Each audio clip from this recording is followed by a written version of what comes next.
سلام و درود دوستان عزیز، سینان بخشم. قسمت بعدی آموزش گو فارسی رو با هم میخواییم ببینیم. خیلی ارتباطی با قسمت های قبلی نداره، یه توضیح کلیه و یه دیاگرام برای عزیزانی که تا اینجا با من همراه بودن. بیشتر جنبه حالت شبکه زیر ساخت این داستان ها رو داره. نمیخوام به اسم اصلیش اشاره کنم، حالا بیشتر باهاش آشنا میشید. برگردیم به بحث فلسفه آموزش. دوستان فرض کنید یه فردی میخواد مثلا انجینیکس رو آموزش بده، میاد از اینجا شروع میکنه که اجازه بدین، خب میاد از اینجا شروع میکنه که یه توضیحات اولیه‌ای راجع به انجینیکس بده.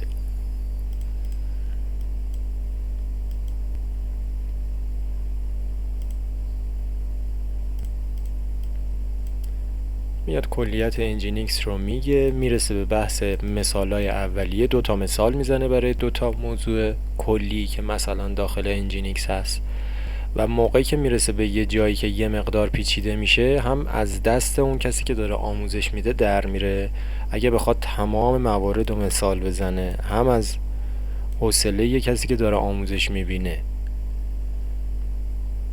مثال کلیش میشه چه حالتی؟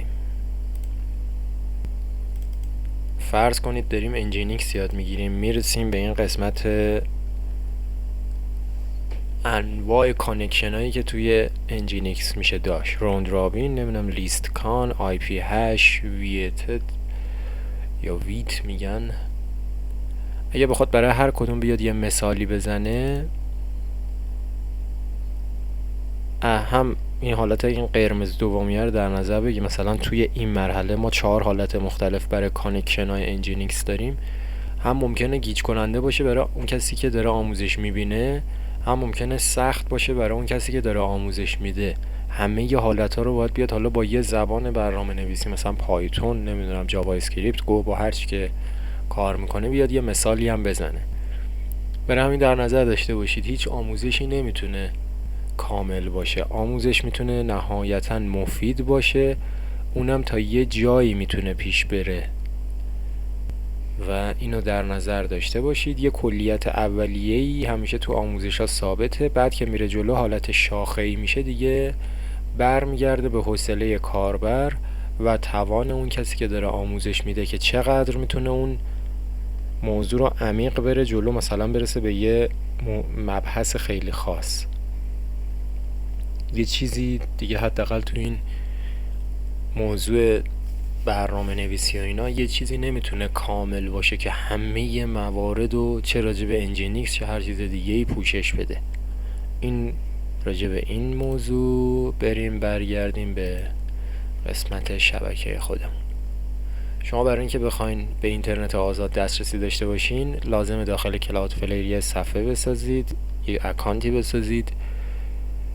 این اکانتتون رو نحوه اتصالش به یک VPS و برای اتصال و برای تبدیل کردنش به این داستان نیاز به یک دامنه منعطف یا ساب دامین دارین.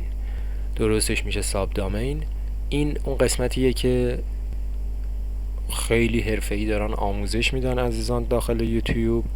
میتونید اینو داخل یوتیوب خیلی حرفه‌ای دارن آموزش میدن، دوستان یاد بگیرید. میرسیم به این قسمت که خیلی کسی درگیرش نشده، یعنی شما یه VPS جدا میسازید با همین دامنه، یعنی اون ساب دامین دیگه در نظر نگیرید. یه دامنه اصلی مثلا sinalalabakhsh.com یه ساب دامنه داره، ساب دامنه وصل میشه به این، شما از این مسیر میری وصل میشه به اینترنت آزاد. اون دامنه اصلیه که مثلا sinalalabakhsh.com اینجا میاد. حالا اینجا میاد چه اتفاقی میفته؟ این یه سرور دیگه است، اینم یه سرور دیگه. داخل این سرور ما میتونیم 3 داکر داشته باشیم، برای هر کدوم یه انجینیکس فعال کنیم. خب این پیکر بندیش خیلی راحت تره. میتونیم این نارنجیه رو شما سرور در نظر بگیر، این سبزه رو انجینیکس در نظر بگیر، اینا هم داکر، هم رنگ لوگوهاش در نظر گرفتم. این سرور اصلیتون میتونه یه دونه انجینیکس داشته باشه با حالا هر تعدادی که داکر شما علاقه مندین. میتونه برعکس باشه، داکرهای جدا جدا داخل اون سرور باشه، VPS باشه و هر کدومش حالا یه انجینیکسی داره برای وب سروری که شما میخواین فعال کنید وصل بشید بهش یا ازش اطلاعات بگیرید، بهش اطلاعات بدین. یه جور طراحی سایتی داخلش داشته باشید که چی بشه که این اتفاق بیفته. اینم خودتون تبدیلش کنین به فارسی VPS for Obfuscation ایران که چه اتفاقی میفته. یه جور حالت مبهم سازی ایجاد میشه برای اینکه این دامنه شما خیلی دیگه سخت‌تر بلاک میشه، چون هر کی بهش وصل میشه عموما این صفحه رو میبینه. ساب دامنه ها به اون صورت چک نمیشه و شما وقتی که یه سایتی رو طراحی میکنید به این شکل ممکنه ساب دامنه هم در نظر گرفته بشه رو خودش. حتی شما داخل کلادفلیر میتونید بلاک کنید هر کسی که بخواد به این IP وصل بشه و ازش بخواد اطلاعات بگیره.